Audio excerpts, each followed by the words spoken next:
They have this product and we're like thinking about, well, let's do this new thing, but they don't know that if they actually pick the product properly, they can get to the next level much faster. My name's Sasha Karabut, and for almost a decade now, I've been helping new founders build and grow profitable e-commerce businesses. And today I'm joined by my co-host, Hamen, who spent over $30 million on advertising and generated over $120 million in Shopify brand revenue specifically. If you think content and audience first, and then product second, it's a much more kind of aligned with the current state of the economy way of thinking, and you'll probably have a lot better results as well. I mentioned this many times around like when we're running ads and when you're looking to grow a business, you need to know that your business needs to be positioned in the market and you need to get people to interact with you. It's very challenging because you're very attached emotionally to the product. We've seen this with one of our clients we actually had a podcast with, for a year and a half building a business, and then he did one pivot, massive change to 200K per month. So the way that I think about it is, I think that there's this kind of thing called, we've got a very powerful episode for you today. We're going to be diving into the 25 lessons that we've pulled out of 2025. These are tactical, specific, and very detail-oriented lessons that you want to note down, pen and paper, so that you don't make these mistakes leading into 2026. Make sure you stay right to the end because we've saved the best till last. Some of these lessons have horror stories attached to them that Hamen and I can both share some horrible stories that happened in relation to how we actually learnt these lessons. Hamen, let's jump in. Super pumped for this episode. I think it's going to be really deep and really valuable for a lot of listeners. Do you want to start us off with lesson number one? Yes, absolutely. And I do believe that like what we've seen in the last 12 months, like it's just like we've seen a lot of situations. So it's going to help you build significantly more leverage because you don't have to do these mistakes. Some of them, in my opinion, could cost you so much, like more than 100,000. If I was to look at potentially the cost, I would say millions of dollars in terms of the next 5 years to 10 years. So very excited about this podcast. And I know that you guys will benefit from this and you don't have to do the mistakes that we did or the mistakes that we've seen. So I'll start with the first one. And I think that, we talked about this many times. It's a big one. And that's about the attention.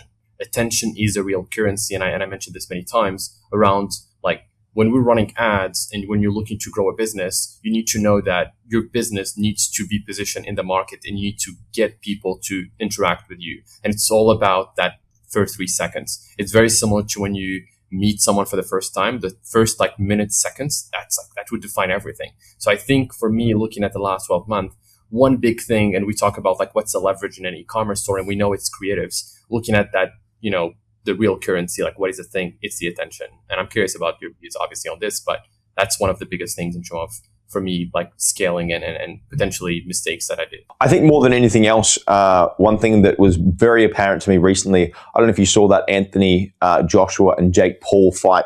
For that fight and the amount of attention that thing got and how much attention Jake Paul just commands in terms of the wild and the crazy and just like the aggressive, controversial stuff that he does, I look at that and I'm like, it is an attention-based economy that we live in. And especially as an e-commerce business, we want to be a kind of a content production agency almost that happens to sell a product.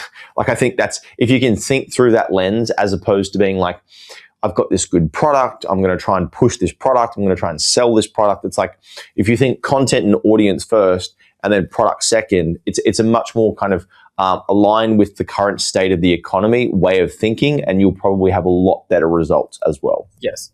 And I remember something. I was literally like a week ago looking at some ads, and particularly with one of the clients we have, and I was looking at the videos, and I've seen like a lot of things where like the video is really good, but the first few seconds, the person doesn't really put in the effort in terms of that first 3 seconds. And it's almost like ruins everything for me. I'm looking at, well, this is a very good ad, but you're not getting the attention initially. So we end up with good ads, but no good hooks. And we talked about this many times, but I see this over and over and over again in terms of performance issues. As not performing is that you're not getting the attention. You're just running ads and you're talking about the problem, but you're not showing them the problem initially, and you're trying to get attention. And as you mentioned, let's say Jake Paul's situation, he's very strong with scroll stoppers. If you look at his Instagram account, literally every thing he published, first 5 seconds, just getting your attention right away, and he knows how to do this. So that's something that I think could be leveraged. Absolutely agree. Point number one for me on my list is what I call systems thinking. And so I think about it from the lens of like, as you're building your business, the amount of things that you need to do as a founder, especially if you're starting out, like you've got a bunch of things to learn. You've got a bunch of like inside of those skills that you need to learn. Once you learn those skills, there's particular kind of like tasks that you need to do with that new information. Maybe it's like building creatives. Maybe it's like, I don't know, checking your ad account. Maybe it's like doing your custom support, whatever it might be. There's a whole bunch of things that you need to do, okay? Problems you need to solve per se. And then so if you are constantly trying to grow, but then a lot of your attention and a lot of your bandwidth is kind of consumed by, okay, well, I am, fixing my inventory management and I'm placing an order with my supplier, and then you fix it one time and then you place one order and you do some like random calculations in some random spreadsheet, and then you're like, oh geez, oh my God, that's good. I'm glad that that's done for now. And then you keep scaling your business, you keep scaling your business, you keep scaling your business, and then 45 days later you run out of stock again. And then you're like, oh my God. And then you're back into that same dirty spreadsheet and you're pulling random formulas and doing random things, and you're grabbing information together to try and fix it again almost from zero. The best founders that I've seen this year, they identify very quickly the behavior that they are kind of making that is likely to repeat. Because most things in your business, you don't do them once. I don't think there's many things that you just do once as a once-off.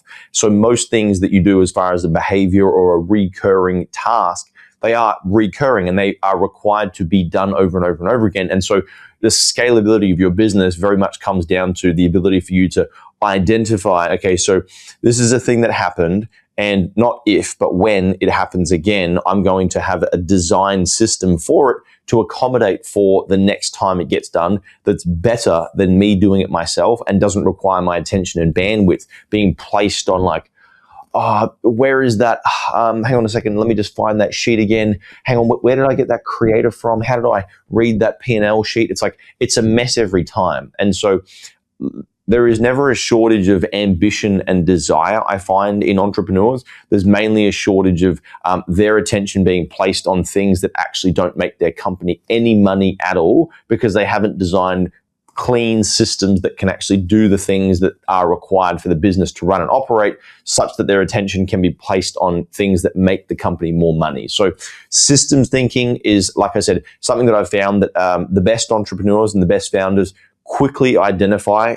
This is something I'm going to need to repeat over and over again. Let me design it in a way where I've got a reminder, I've got a tool set up, I've got a software, I've got a person that's doing something. I've got it organized so that next time it happens, I'm not, blown out with, oh my God, this is a surprise. Where is all my stock? Where is all my cash? Where is all my money? And you can just focus in diligently, fix it again with very little attention being placed on it so that your attention can get placed on the next level of growth and scale that becomes available to you. So systems thinking, critical lesson that I've learned this year, and also critical lesson that I've seen other founders who have crushed it. They've become really good at identifying recurring behaviors and then implementing those systems around them. Yes, absolutely. And then just one thing on this, I've seen this many times, by the way, where I have this client, and actually this is which is almost like shocking for me. So they're doing already like millions per year.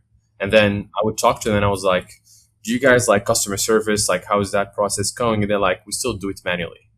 And I'm like, seriously, you're doing this amount of scale and you're still not hiring a VA? And they were like, no, but it's just not difficult. It's not challenging. We've been doing it well. So I'm thinking you can scale your business much more. You already built this system that makes millions, and you're not necessarily, your time is valuable much more than what you think. So for me, that part there in terms of systems, some businesses would just keep it just because they think it's easy or they can do it. Or as you mentioned in one of the previous episodes, it's just because they're good with it. It's like, it's not complicated, and they ignore the things that are challenging, such as you mentioned, P&L tracking, inventory management, cash flow allocation, capital allocation, and they just keep doing these things because they're easy, right? And they just, it's a comfort level. Like, it's easy to do, respond, and so on. And I've seen even this with one of our clients at eCom Capital. She literally joined one of my sessions. She was like, I just had a call with one of my customers. And I'm like, why? She was like, there was just an issue in the order. I'm like, potentially we can automate that process. That could be automated, SOPs. So I've seen this many times, and I think business owners, they don't know about that opportunity cost and their time and bandwidth used like in those things. And I think it's a massive mistake over the long run. Absolutely agree. Yeah. All right. I'll tackle one that I think is a big one. And this is, I'll just go right away because I was actually really thinking about this as one of the things that people don't really know about. And I think it's something that I've seen this time, like almost like it was a shock for me, which I already know about this, but it's still something that every time I see it, I'm surprised. And this is like the market decides and not you. So the product that you're coming with, and it's really important. You're not the person that's going to be making a decision, and you're not the person that's going to be paying like for this product. And if you have a bad product, it's potentially, it might not work, or you might have a challenge that you can't fix. And I've seen this many times with some of our clients. They have this product, and we're like thinking about, well, let's do this new thing, and they have fear because they think about that pain again. But they don't know that if they actually pick the product properly, they can get to the next level much faster, and things are much easier if actually they brought in a good solution. And most of the time, it's actually that the product was not a good solution for the market, and they're not identifying that, and the business owner still believes that they can push this. Like, hey, I can actually do this. I think I can, but in reality, you don't pick. The market is I would say the one that would decide, and you need to think about that pivot. We've seen this with one of our clients. We actually had a podcast with him where 1.5 years building a business, and then he did one pivot, massive change, $200K per month. And I think that's something to note. And it's very challenging because I think like people, especially with your first company that you build, you're very attached emotionally to the product. You're very attached emotionally to like the creation of the product and bringing it to market. And you think it's very special. You think it's like your child. You think that like there's all of this emotion that kind of goes into it. And so when you have, nobody buying it, or when you have people complaining, when you have like customers that are unhappy, like it's very difficult to not take it personally and be like, it's a personal attack. Like this is it means that something's wrong with me. It means that people don't like me. And it's like, respectfully, no one cares that much about you. No one even knows you. No one even knows you exist. It's just a matter of fact that like the market doesn't deem that particular product to be valuable, and they're not prepared to, part with their money to actually pay you. So it's a very good point, a very, very good point, especially for people who are starting out. There's a lot of that will happen in terms of like lots of products probably won't work. Your ads are probably going to be shit and they just won't convert, Yes. And I mentioned this even like right now, if you do the validation process with us, I do position like margins, obviously, demand, USP, so uniqueness of the product. And then we have the last criteria, one of the most important that I keep saying in every single coaching, the risk. Knowing that you're putting capital enough so that you still have leverage if things don't work, then you can kind of opt for another thing. So we're never actually committing to plan A, it's going to work. If it doesn't, then there's no plan B. We actually look at the plan B in some of our risk management, and I have this implemented in the validation process in all of our coaching. So we're not ignoring that you could do this, it might not work, and then we have this plan B. And I keep saying this to every person attending the coaching we have. Our goal is to provide an infrastructure that would work for you, but in the end, you might have a product that doesn't align, and you need to have a plan B with that. And if you have that, then everything you're learning is going to serve you. Because the rest, if you drop, you're actually, and probably that's going to be another point that I was going to say, you're going to be losing because you're learning and it's a long journey. Yeah, that's very good. It's very good. I like that a lot. So next one that I had here, and I want to do a quick little demo here on the whiteboard in terms of what I have here, is speed and precision. So my view here is like people optimize too much for the precision part when they're starting, and they try and get it perfect. They try and get it right. They try and like be way too kind of like accurate, and they try and get all of the data points perfect. They try and get all of the financials perfect. They try and get the strategy perfect. And perfection is the enemy of progress, right? And so they sit there trying to get everything measured and quantified and all exactly the way that it should be. And then it takes them 6 to 9 months and the product doesn't even sell anymore.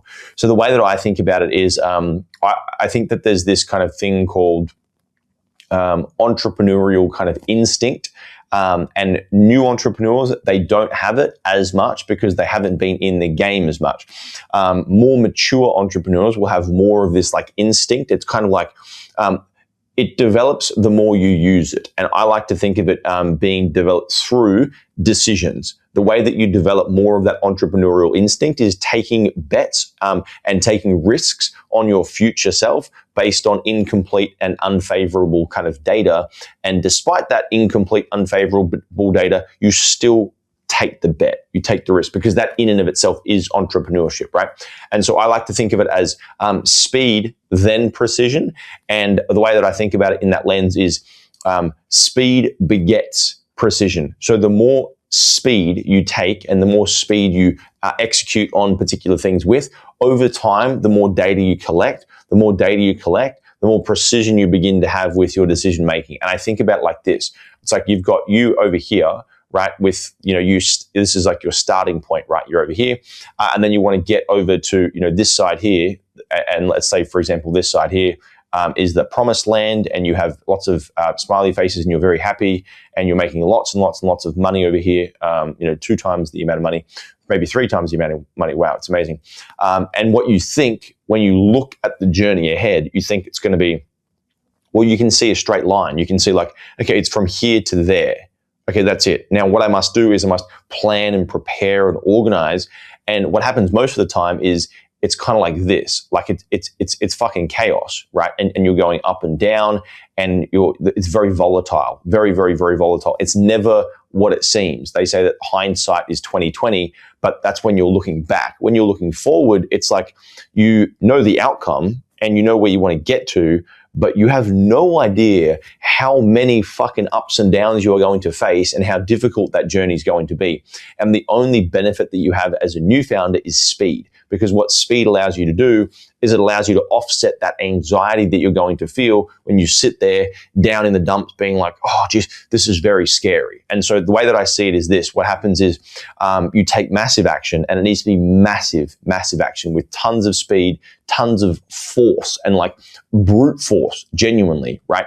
And then over time, this level of like action begins to kind of like dissipate a little bit the volatility, right? And so over time, the variance compared to what I think is going to happen versus what does happen begins to kind of like taper in, meaning like I have no idea what I'm doing, but I'm going to bump off the walls and figure it out, towards like, okay, this is where I'm trying to get to. And then you have less kind of variance compared to the mean. And down here, like I said, speed begets accuracy, or speed begets precision. Down here, when you've made more and more and more decisions and taken more and more bigger bets with less information, and you've done that consistently and repeatedly, and this period here over the top, this might take 3 years for you to do that, right? But once you get down to here, you have so much of what I call this entrepreneurial instinct, whereby you can make decisions and you still know where you want to get to in terms of happiness and money, right down the end here. But the decisions you make and the variance compared to the vision that you have in your mind of what success looks like in the future is going to be less and less and less, because you've got so much more of this like trust with respect to, when I do this, this is what happens. When I do this, this is what happens. And so I think if you want to multiply the speed of which you will actually realize results in your business, multiply the speed that you make decisions, and then multiply the speed between those decisions that you make and then the actions that follow them, and you'll move so much quicker into your future as opposed to staying stuck in the mud. So that's my second item that I've learned over the course of the year that is paramount to your success this year. Yeah, and I think it's a very fascinating thing from you, just particularly in terms of speed, because when you look at it, like I think Elon Musk, he mentioned, act like an asteroid is hitting like Earth. This is for SpaceX to really grow it fast. So he's really, I think the thing he was saying was almost like you need to act with like speed, or you're gonna die essentially in business. And I think this come back to what you're saying. Speed would always be something we need to prioritize, and I think it's again something that's extremely not acknowledged in terms of actions in business. But it's also the fact that, like, especially in the market that we are in, like, speed is the advantage. You know what I mean? If you think about it, so it's like, what determines whether or not a brand wins? Well, they need to have the best strategy. And how do you have the best strategy? Well, you do things really quickly, and then you find out what works. And then once something works for a certain period of time, it's only I don't know, a finite window before everyone else is doing the same thing, and then that new strategy becomes redundant, and then you need to be doing the next thing. You know what I mean? And that's why it's like speed is so key, because like at any given moment, you're probably 3 to 6 months away from your cool strategy not working anymore. And it's like the only way to find the next thing is be constantly testing new things. Yeah. Absolutely. And I think if you look at it from, let's say, entrepreneurial perspective, let's say we're looking at who's technically the best, one of the best, Elon Musk. Like I'm always going to say he's one of the best entrepreneurs of all time. And this is what he said: if you don't act with extreme urgency, you die. So that's his view. So it's really something to use as a lesson, in my opinion. Yeah, I completely agree. Yeah, I think it's your up, Hannah. Yours next. Yes, like next, I have a lot of things actually I want to share in this podcast, because I've seen so many things in the last 12 months. Next one would be, this is something we've seen with Bisu. We talked about this, but a bad offer can kill a product, and that's my view on it. And even if you have an amazing product, if you don't have a good offer, you're gonna have challenges. And I've seen this with Bisu, as we talked about this in the last podcast. You can come back and see it. We scaled to 100K plus, but there was a defining moment we talked about with Nair actually coming with that buy two, get one, which changed the margins, made us more money. We were able to scale, but it's a great product. And if we didn't do that move, potentially the business would have died, right? So that's my view on it. So I think that the lesson here to take from that particular situation would be that the offer is really important, and it can kill a great product. I very much agree. I very, very much agree. Yeah, you can have fantastic products, but if your offer stinks, no one cares. I definitely agree. Next one for me is hunger and drive. And so the way that I think about this is like your business, or the growth of particularly the growth of your business is, it's kind of like really hard times that you didn't suspect were going to occur, hard times that you predicted and they happened anyway, or kind of like, I guess not as hard, but it's either like not as hard, but you predicted they were going to come, or wildly hard things that you didn't even predict and you had no idea, you couldn't plan for. So like irrespective of like where you're at or what stage you're at or what you're doing, you're going to be faced constantly with some degree of wild levels of difficulty, either like hard or like effing hard, or like blow your freaking like can't handle this, jump off the side of that level hard. It's like there's always some crazy challenge that you're going to have to face up with. And so when I think about this like hunger and drive component, I think one of the challenges that I've seen in myself, and that I've also seen in other founders, is when they don't have like the drive, the hunger. This can be kind of seen almost as what they're doing it for. And sometimes like a lot. Look, when I first started out, the thing that I was doing it for was money. Like I was broke. I was broker than broke. And so the main thing that I was doing it for was like, I just don't want to be broke anymore. And so I think like that's okay if it drives you from 0 to 1. I think that's fine. But it's like once you reach a certain level, I think you need to think a little bit more about like, what is this actually? Why am I doing this? I have it asked to me by a lot of my team, and they're always like, why don't you could be doing, why do you work so hard? Why do you drive so hard? What are you pushing for? And it's like, if you don't have something that's driving you, that's bigger than just like you, or it's bigger than just making a buck, or it's bigger than you making $100,000 in a year, the difficulty levels that you're likely to face over the course of your business build, geez, they can run you into the dirt and you can feel so deflated. And the challenge here becomes when the founder, and this has happened specifically to me, not in the last year, but in the year before last, there was a period of time where I started to get, no, this is 2023, where I started to get very delusional and very sold out of what I was doing, simply because the difficulty level was so hard and I couldn't make sense of, and I couldn't attach enough reasoning behind the suffering that I was going through. And so I was like, I just, maybe there's maybe there's another business that's more meaningful. Maybe I have a different purpose started to become the dialogue in my mind. And it caused me to put my attention elsewhere, and it caused the current business to suffer even more. And it was a very, very, very dangerous time. And so I think the way that I think about this, especially in this period right now, Christmas, New Year's, heading into this time, is like, whatever you need to do to resell yourself on the vision of the future, whether that's a financial goal, sometimes that's very helpful.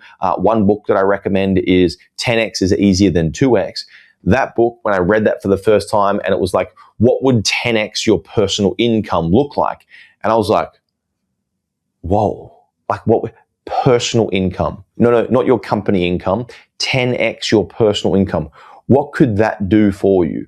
And that kind of question sometimes unlocks a whole bunch of energy, and you're like, okay, wow, like there's so much more out there that's available for me, but I'm playing too small. I'm playing in defense versus offense. And so you need to focus in on whatever drives you, whatever motivates you, whatever pulls you forward right now in this 2025 closure, 2026 reset, and then reignite whatever it is that's going to pull you forward and make it feel like something is driving you crazy beyond just making more money in 2026. Because if you don't do that, it's going to be tough. It's going to be difficult. You're going to get beat by a lot of problems. Those problems, if they are bigger than your why, they will win. And you and the next 12 months in your business will be pretty shaky and pretty ordinary, and you'll probably go backwards rather than forwards. So that's a very important component that I've seen over the last 12 to 24 months. You've got to focus on this and lock it in for 2026. It's actually like when you said it, it's actually like I was thinking about this. What would you do like with a 10x income, like in general? That would just unlock significantly more patience for sure. So it's really a good thing. And I think a lot of entrepreneurs that I've seen, they're looking at it from that particular angle, like just let's make 10K. And they're not sure looking at, well, let's make 100K, let's make more. And we've seen this many times, even with some of our clients. And I think we did the podcast with Paul where he was like, if I make to 30K, it was good. And then we unlocked to 100K. And I think those limitations, and you had that with, I think in the past with Happy Staffy when he started, it was like the goal was really small, but then you were like, there's a bigger number, right? What would you do if you get that? And I think that's something that a lot of entrepreneurs, they don't look at. The why essentially and the potential growth.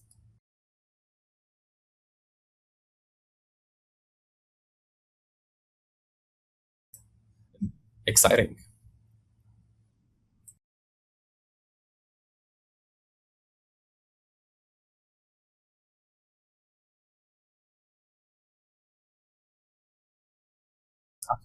I think it's a great one. Now I want to add in like the next one for me. It's actually around something that I've seen many times. Also, entrepreneurs they face in terms of at potentially not scale, but in those early stages, is that testing beats talent. That's something that I've seen many times. Like you can tell me, well, we need to learn these new things, and you're gonna like try to perfect and do more things. But if you just do volume, you're gonna win. That's something I will always say, and I think even Alex Hormozi is big on this, but volume would beat everything. Like if you have a problem with creatives, just do volume of it. You don't need to be a specialist in terms of creatives or find a creative strategist. If you do volume and monitor competition, you're probably going to win by default. So I think that volume kind of perspective, that's a big one for me. And we've seen this even with Visu. We tested so many ads and we just pushed volume and we got better ads, better creatives. Same thing with the offer. We put in different like combination and then we picked one. But that offer, that volume kind of positioning was almost always the thing that we leveraged. So I think it's a massive lesson for us. It is, and I think it's very difficult. You know what I mean? Like it's very difficult to sit there and just be like, we're just going to do more volume. Like number one, it's hard to rationalize because every part of you wants to do something new or some new strategy or... Think about the 10x profit, right? 10x the revenue. The lesson before is actually helping this one. Correct. It's exactly right. And they're all somewhat interrelated. You know what I mean? You can look at them in that lens. But the volume component, I think, has been a big teacher for me this year as well. I've taken so much out of just like, I was saying it to Naira yesterday. We went and had lunch, and I was like, it's terrifying because I'm like, I genuinely reflect at the year that we've had, and I'm like, I think. Like, and this is me being real, like in terms of like me focused, driven, like locked onto exactly the problem that's going to make the biggest impact in the business for that moment, only switching once I've actually completed that thing. I would say there's probably 40% of my year that was spent on those things, and the other 60% of my year was spent on shit, right? Distractions in some way, shape, or form. And I'm like, it is terrifying to think the growth that we've had in this last 12 months, considering that 40% of my time was spent on the most meaningful, highest impact things, and the 60% of my time was, I wouldn't say wasted, but damn, it was used on like much lower kind of ROI activities. Yeah, I've seen this as well on my end, by the way. Like when I looked at the last 12 months, I've seen that there are moments where we probably just could have focused on something else. And the ROI is coming from like 10 to 20% of our action rather than anything else. And even in the case that we had the podcast last time with the fellows talking about the brands and so on. But the one thing I know is that one structure that we did in the full year actually landed us the highest ROI rather than anything else. So sometimes you can get to massive numbers just by focusing on one thing. And I think that's like very much not something you see every business thinking about. Like, let's just focus on this one thing that can change the entire business, but just do it more, do it better. I think that's something that is really a massive lesson for me as well. Very good. Next one for me, radical clarity. And this sounds like, some Tony Robbins stuff right here. But what it really means is, especially in relation to like this time of the year, planning, people are doing some business plans. They're probably organizing for the next 12 months. And something that Patrick Bet-David said at one of the events that I went to last year, I believe, he said, and this is something that Andy Grove actually talks about in his book, High Output Management, very, very, very good. Also in The Paranoid, Only the Paranoid Survive. And he says, the bigger you get, the more clear you must be with the vision for the future, or the bigger you get, the more detailed you must be with the plan. And I never really understood that too much. But what I found is the opposite in terms of like, I've seen a lot of founders planning, organizing, putting some structure together for themselves in terms of what their company is going to be doing in the next 6-12 months. And so a lot of the time it sounds like, yeah, we're going to, similar to what you mentioned before, I recall very specifically, we had a meeting with Tom. This must have been 3 years ago now. Start of the year, we're planning the next 12 months. I'm like, what do you want to do, by the end of this year? He was doing $10,000 a month. He was like, yeah, I guess 30,000 a month would be nice. Something like genuinely like as loose and vague and ambiguous as that was like literally the response. And it was like, whoa, like how do you expect to, get after that if you have that level of certainty behind like maybe potentially 30,000 a month? Like no one's going to believe you, number one. And then number two, it's like there's no clarity around like what you're going to do to get there. And so when I think about clarity, I think about it in the three different levels of kind of like communication. And the communication that I find here, this is an extension of the founder knowing their business really damn well to be able to actually explain it across all of these different sectors. So you have like the what level, which might be, for example, like what you want to get done as an example. So we want to do the what, which is accomplish $1 million next year in revenue, right? We want to do that. That's like the what, right? You can talk to your team about that. You can explain that. You can say, this is the target, right? And most people just stop there. They say, we want to make $1 million next year. We want to make 500,000. We want to make $10 million next year. And that's about as far as they go, okay? The middle level is the how, okay? And the middle level here is how you need to learn to communicate more effectively to your prospective customers. This applies very much to your team and also very much to marketing to prospective customers. If you tell people what your product does, but not how, right, they're going to feel when they use the product or how it actually benefits them, they're not going to give a shit about it, okay?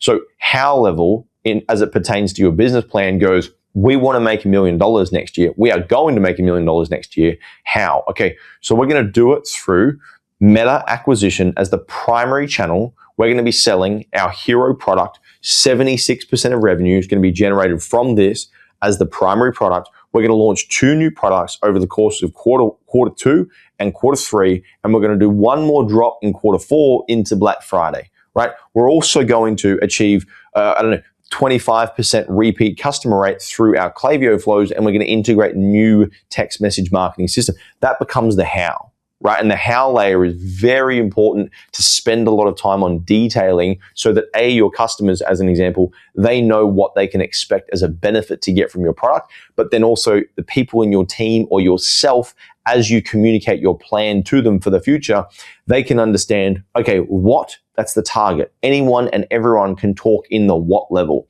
The how level takes time because it really needs you to sit there and think, how are these pieces going to come together? What is the most appropriate way to, organize all of these little freaking Tetris blocks in my mind to build the puzzle and build the model that can accomplish the what? Then the final level that you have is the why, all right? The why level is what kind of ties it all together and gives people the meaning, the reason, and it has your team members, it has your customers turn into evangelic zealots that run through walls to get after your product.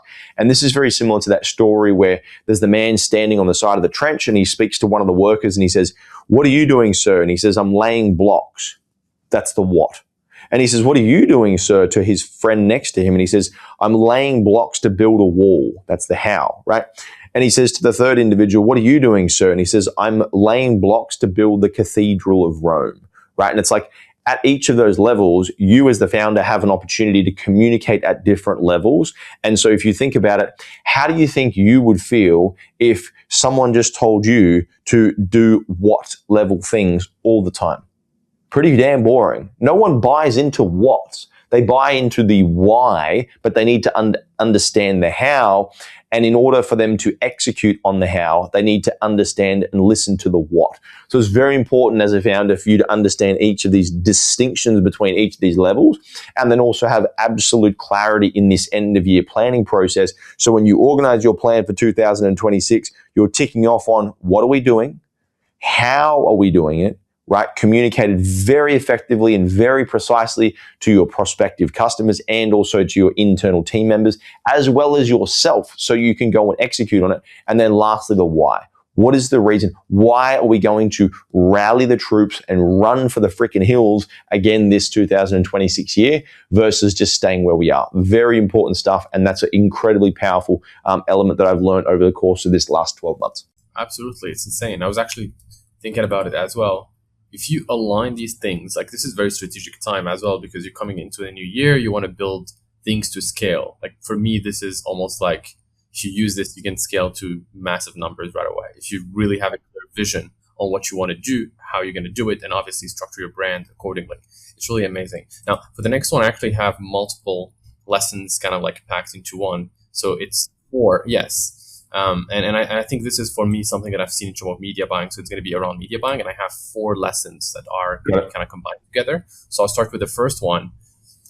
Ads don't fix a broken funnel. So if your funnel is not performing, so that triangle we talked about so many times, potentially, the ads, there's a problem there. We need to fix that first. You need to identify those problems and pick a battle. We talked about this many times. It might be a landing page and you're working on something else. It might be the offer. As I mentioned, it's like we can kill a business. And we talked about these things, but you need to identify. And as I mentioned, ads don't fix a broken funnel. So remember that. Simplicity wins. That's something that I've seen, particularly in terms of fixing things. A clear message, a clear structure would always win versus something complex. The more you have a complicated offer, a complicated structure, complicated landing page, the more your conversion rate would actually be lower. So making it simple is always going to win. So that's the second one. Third, small improvements would actually compound. So let's say you're fixing a funnel. So let's say we identified the problem. We're not scaling the ads anymore. We want to fix this before we scale. You working on this consistently, that's going to change everything. A small change every single week can land a massive return. A 1% conversion, as you mentioned in a podcast before, it can be doubling your sales, just 1% more. So I think that consistency in terms of fixing things can't be ignored. One last one. Creatives is the new targeting. So you telling me, well, I need to master the media buying. I need to master this thing. I'm thinking, well, you can beat every single media buyer out there by mastering creatives. You can beat every single one. Like you bring me the best media buyer in the world, I would probably work with a good creative and I can still win against that if I have a good creative. So that's another lesson. Those are 4. And I mean, even if you think about it, so it's like you have the best media buyer in the world, but if they have really shitty creatives, they're not going to be able to do well. I would rather have the worst media buyer in the world and a good creative. Then you're going to end up with a 5x ROAS and thinking, well, he's so good. I completely agree. I think it's very important. Okay, very good. My next one is deep over broad. And the way that I think about this is essentially there's so many things that you have the opportunity to be good at, right? There's even fewer things that you can be like outstandingly great at. And so if you think about it like this, so the amount of skills, as an example, let's say, for example, to run a $100 million company, right? Now, to do that, which is a nice number that I think most people might resonate with or connect with, right? To do that, you physically, in terms of if you were to, let's just hypothetically say, like, you wanted to do that by yourself and develop the skills to be able to kind of do that effectively and have the knowledge and the know-how to do each of the levels inside of marketing and sales and product and operations and finance, all of those things you wanted to do to full degree of competency at that level, I imagine that it would take you 20, 40, maybe 50 years to learn those skills at the depth of competency that's required, right? So it's like you win by selecting a handful of things that you can be really damn good at, and then committing to those things over and over and over and over and over again to become a master. And so I like to think about it through the lens of Warren Buffett has that philosophy where he calls it the 25 and 5 rule, where it's like write down all of the goals that you have for the next 12 months and then scratch out 20 of them and only have 5 left. And I would almost encourage scratch out 22 of them and only have 3 left for the next 12 months. One thing that I always do here is every year I will commit to 3 skills.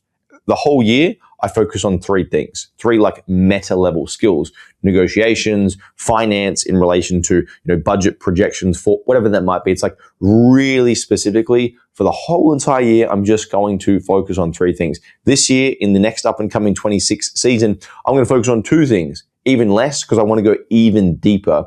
And there's another like litmus test here that I think is helpful because it kind of prints a little bit of an image in your mind. So it's like, if you can write down all the things you want to do on a piece of paper and you can create like a 1-page strategic plan, as like Vern Harnish says in the Rockefeller Habits, what you're looking for as you start cutting items from that list is you're looking for that moment where it's almost like you put a lemon in your mouth and you're like, oh, are we going to do this or are we going to do that?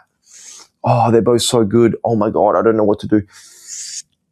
Oh, this is like, that's the point of which you've gone deep enough in terms of cutting and removing to enable sufficient attention to be placed onto the things that are most meaningful. And so I think deep over broad in terms of like entrepreneurship means focusing a lot of your attention onto those things, similar to what you mentioned, that are going to generate the highest impact for your business. And it means you just need to say no to almost everything that's not that thing, which is the most difficult part, because entrepreneurs, for the most part, I think are ADD, ADHD, all of the Ds, ridden people that anything looks like a good idea and they're starters more than they are finishers, right?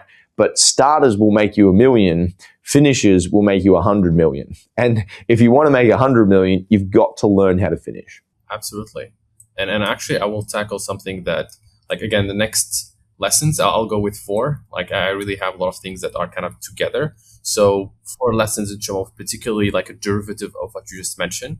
Like, when you're running a business, you need to not only focus, but track things. And that's something that I've seen many times where we ignore what matters. And for me, there are 4 things that you need to always master. Cash flow of your business. And that's ignored. And most of the time, that's the thing that's driving the business to even survive, right?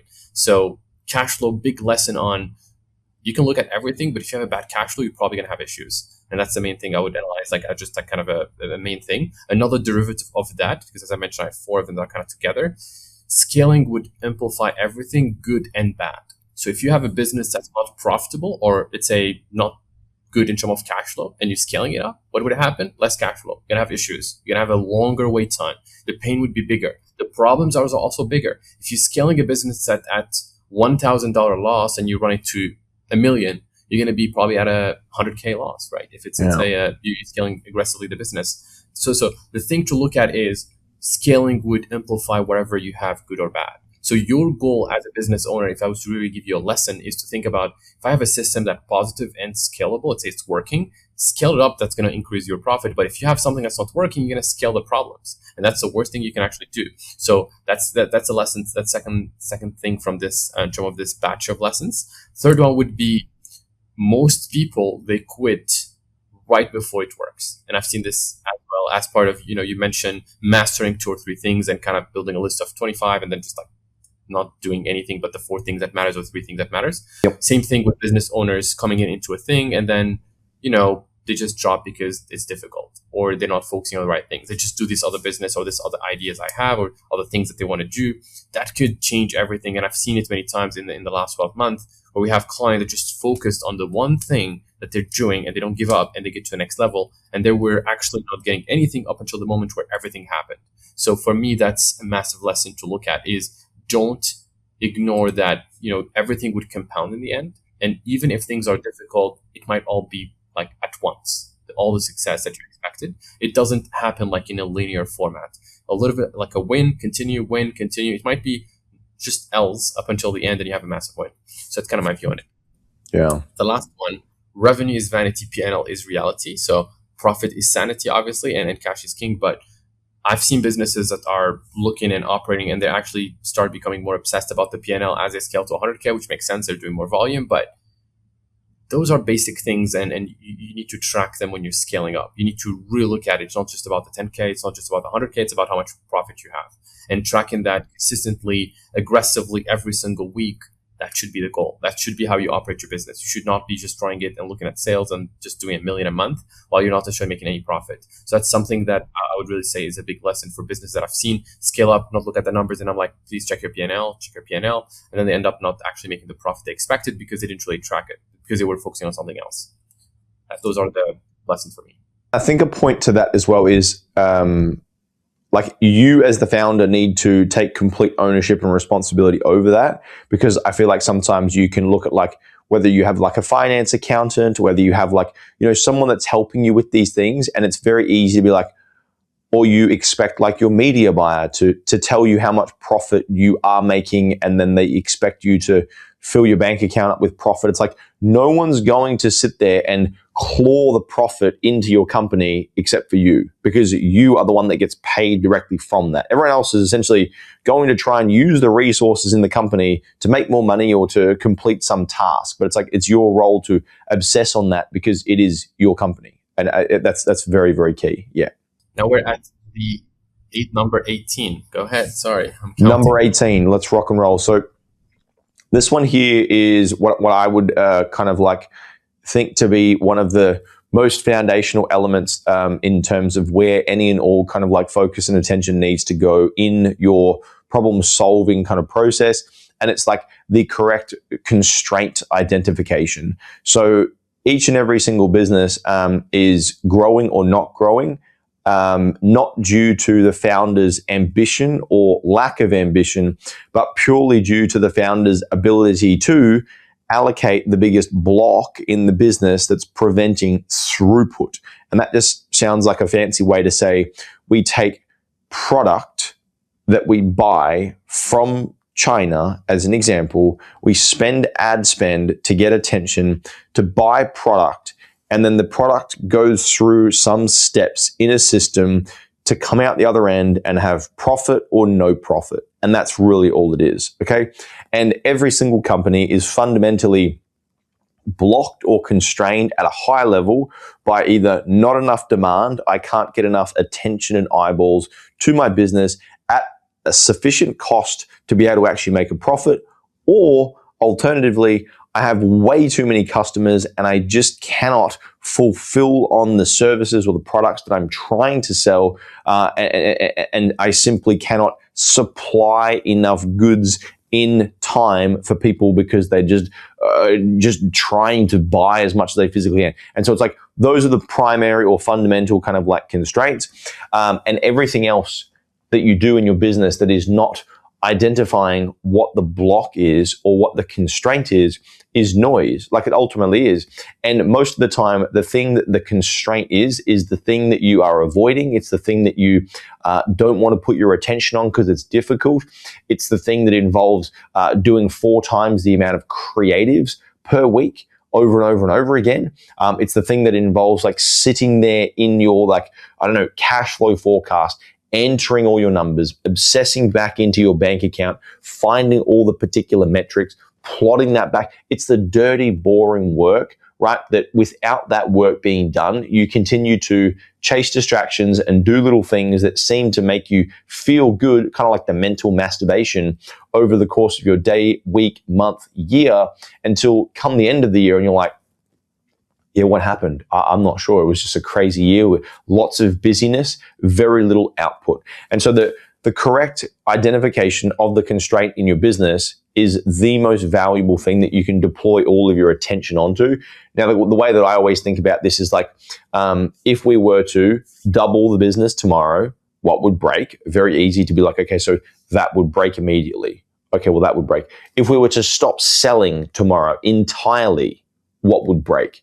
Oh, well, that would break. And so you go either or on the extreme. You go fully extreme in terms of demand, or you go fully extreme in terms of supply, and you identify where the blocks are, and then you just do that over and over and over and over and over again. And it's very challenging because every part of you wants to go and chase those fun little butterflies with the shiny objects and see if you can make a quick impact, the low-hanging fruits, like people say. And it's like, just fix the main problem that actually is going to block the business. Perfect example of this is 2023. The biggest constraint to ecom capital was CAC to gross profit lifetime value. It was very small and it wasn't sufficient enough to scale the company.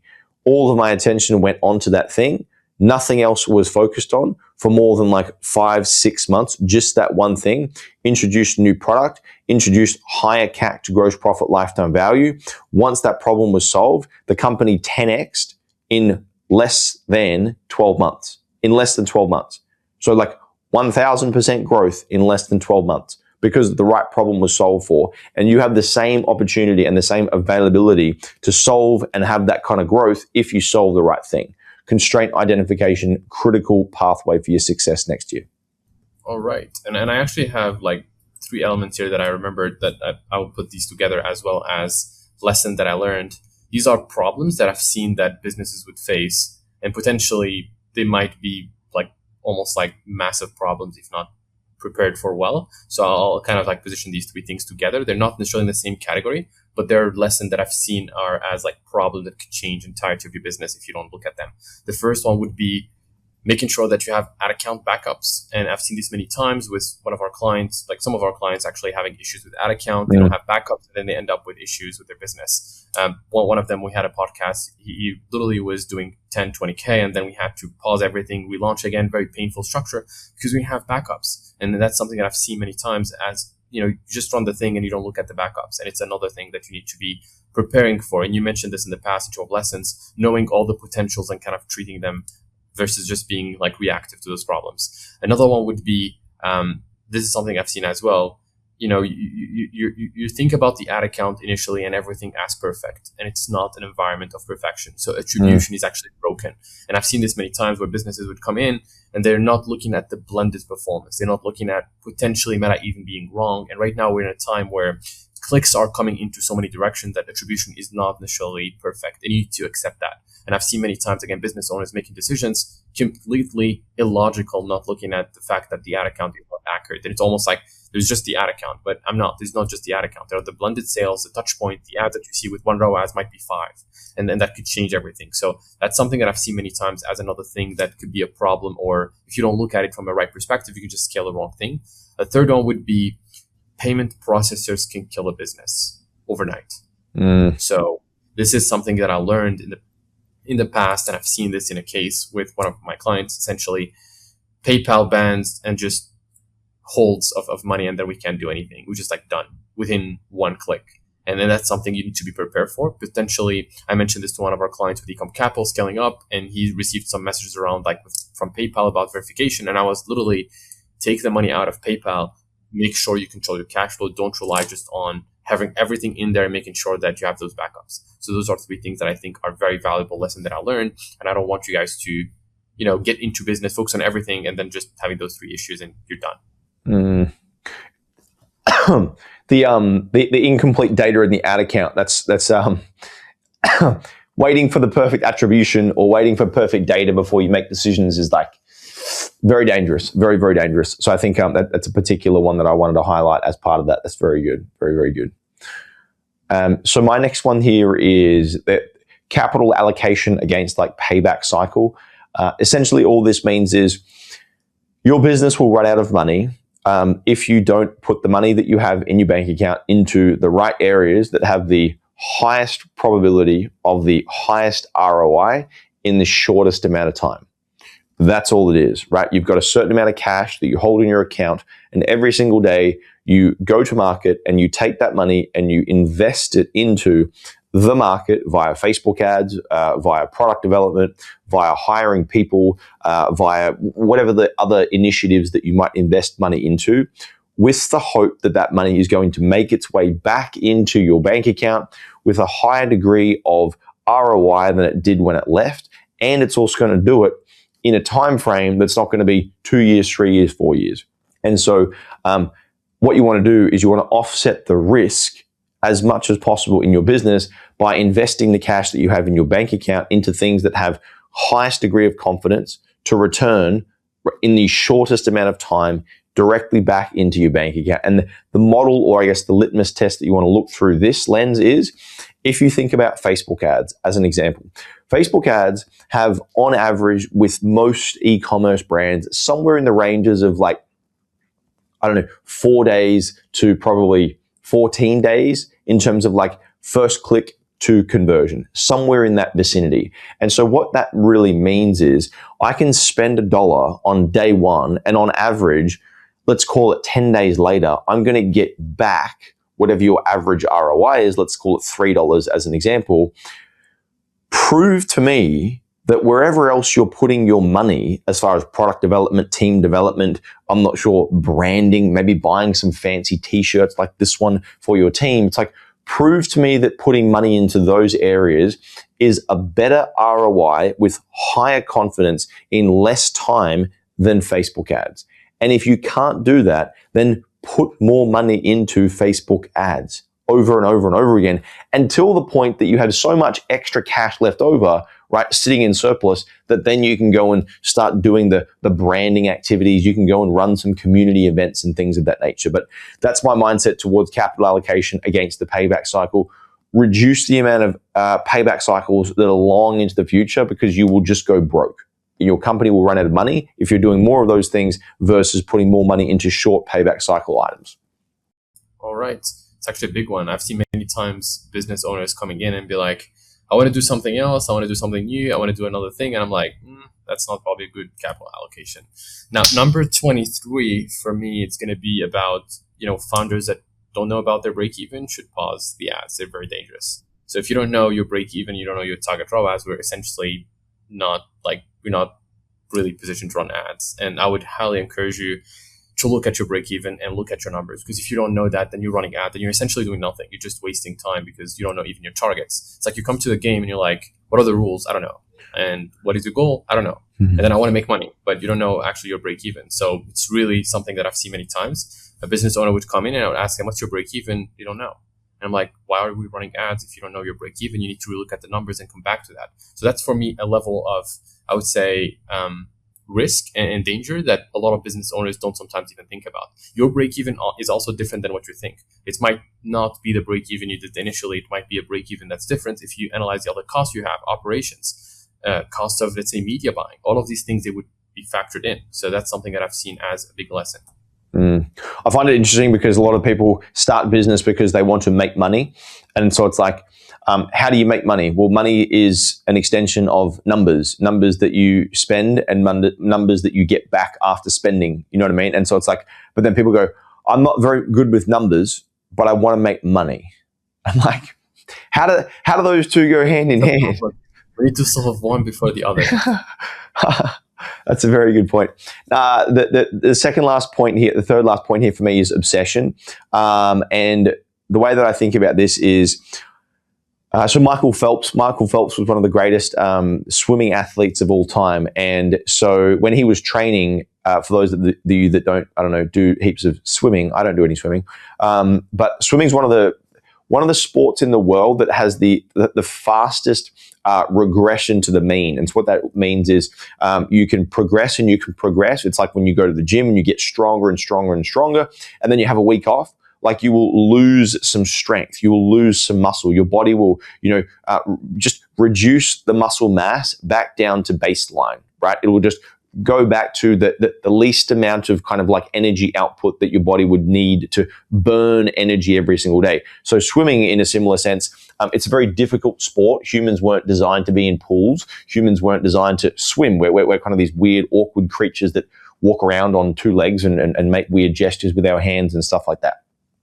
So when he was first swimming, he figured out that 5 days of the week, normal athletes would train in the pool for the Olympics. And they would train 5, 6, 7 hours a day, a long time. Come the weekends, they would have their kind of aggressive rest period. And then he noticed that come Monday, after this rest period over the weekend, there would be substantial deficit in performance. Performance would be much lower. Monday and Tuesday would take some time to get back up to baseline. And then Wednesday, Thursday, Friday would start to make new ground again, only to get back into weekend resting, and then regression would happen, right? And it's very similar to when you're building a business. When you're building a business, you suck at everything. You're very, very bad at everything. And you work 2 hours a day, 3 hours a day on your business. And so it's kind of like trying to be an Olympic athlete, but only wanting to spend 2 or 3 hours in the pool and being like, can I be on the podium? Can I be in place number 1 on the podium? I've got a family event this afternoon though.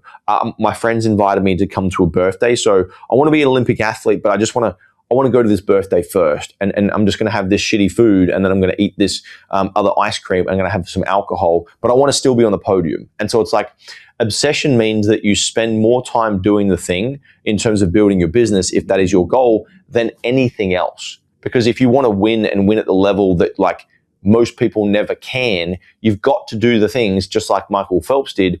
Most athletes train 5 days a week. He started to do things that were unreasonable, and everyone else was like, dude, you're going to burn out. This is crazy. How are you going to train that much? And he was like, if I don't do this, I will be the same as everybody else, and I'll be competing at the same level. I don't want to compete at the same level. I want to be so much better that winning becomes an easy byproduct of me being that good. And it's very much the same with business. And so that is why I'm such a big proponent of being pretty damn obsessed with what you do. So you spend more time doing it. If you spend more time doing it, you do less of the other dumb shit that wastes money or wastes time, wastes attention, makes you fat and lazy. And then as an extension, you get better at that one thing. You get the result that you want faster.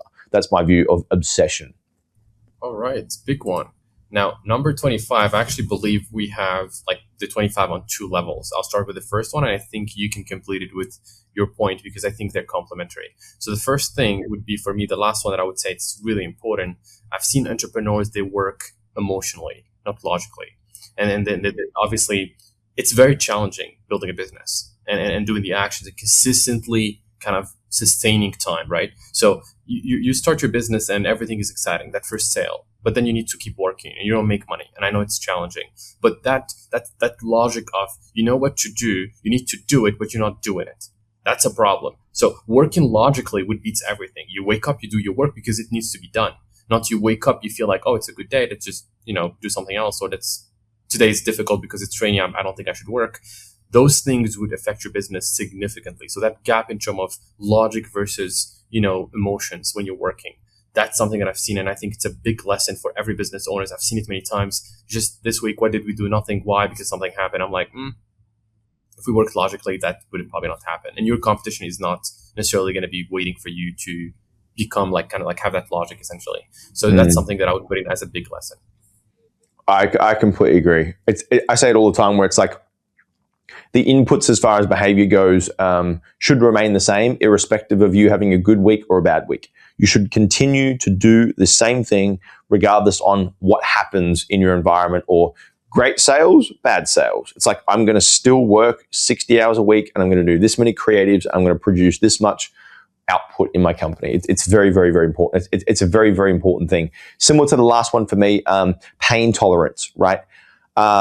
This, for me, I think is definitively one of the most important things that I think determines the height of your success is how deep you can go in relation to suffering and pain. And that sounds really like weird and dark and like nasty, but it's like we live in a duality-based world. And so it's like there is good and there is evil, there is light and there is dark. And so it's like people expect to, achieve tremendous success in their business, realize massive, massive, massive heights of like wealth, success, all the good things that they want.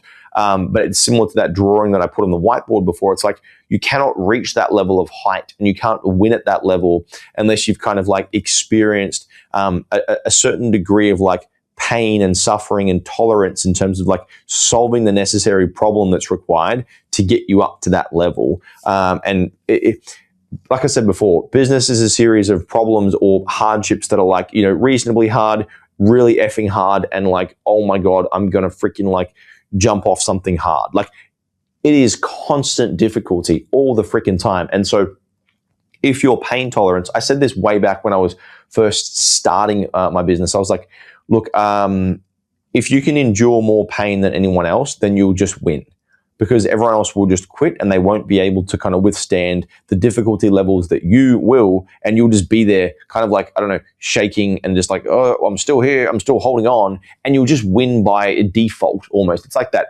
Stephen Bradbury guy, that ice skater that was like flying around the ice rink. And then everyone else just like, I think they had a crash or something and they kind of like fell down. One guy fell down, he fell down, and he like wiped out 3 other people.